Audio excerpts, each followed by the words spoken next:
Magandang araw na naman pong muli sa inyong lahat mga ka-vlog, boss, idol, regular viewer, silent viewer at kasama na rin po ang lahat ng mga OFW. Ang gagawin ko naman po ngayon ay magpapalit po ako ng carbon brush ng alternator. So itong alternator po kasi na to ay nagmamalfunction po siya sa actual. Galing po ng dump truck to na Howo 371. So pawala-wala na po yung charge niya po sa battery at nag-i-indicate po patay-sindi po sa dashboard yung battery indicator light. So binaklas ko po, ito po yung nakita ko. Itong carbon brush po niya ay itong isa ay mahaba pa siya at itong isa naman ay kung makikita nyo po ay maikli na siya. So lalabas po nito ay kapag pinalapat po natin dito sa slip ring na to ay hindi na po maganda yung tension niya dahil maikli na po yung isa at itong isa naman ay mahaba pa. So ito po yung isa sa naging dahilan kaya nagmamalfunction na po yung charging ng alternator na to sa battery. So kailangan na po nating palitan to. At ito po yung pampalit ko. So hindi man po original na carbon brush to, pero gagana rin po to. Kailangan iba pa rin po yung original. So yung original po ay hindi po tayo basta-basta nakaka-order.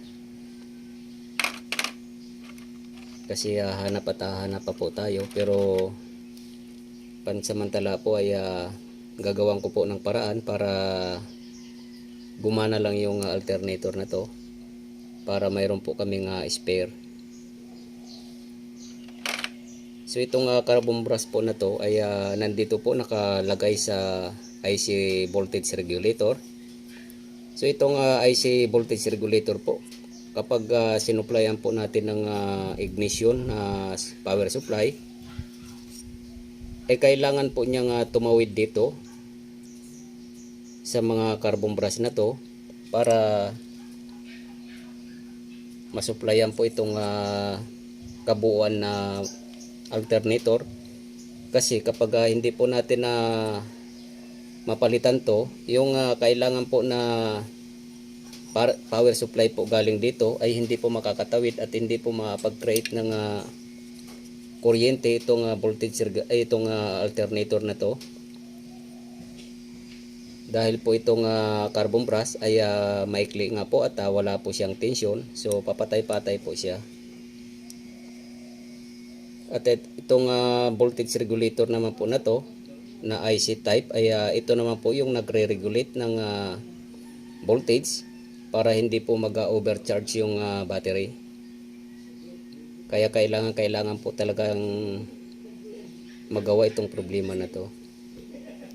So start po natin.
So ito na po, tapos na po siya.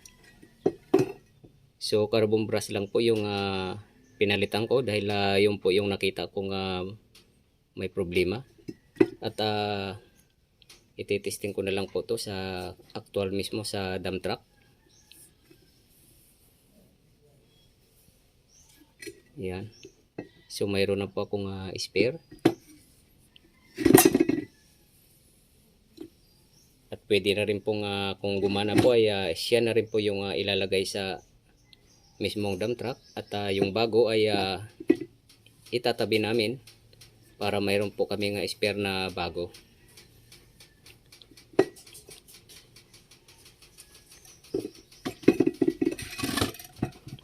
So hanggang dito na lang po muna ang video kong ito. Please like, subscribe na lang po and hit notification bell para sa susunod na mga video.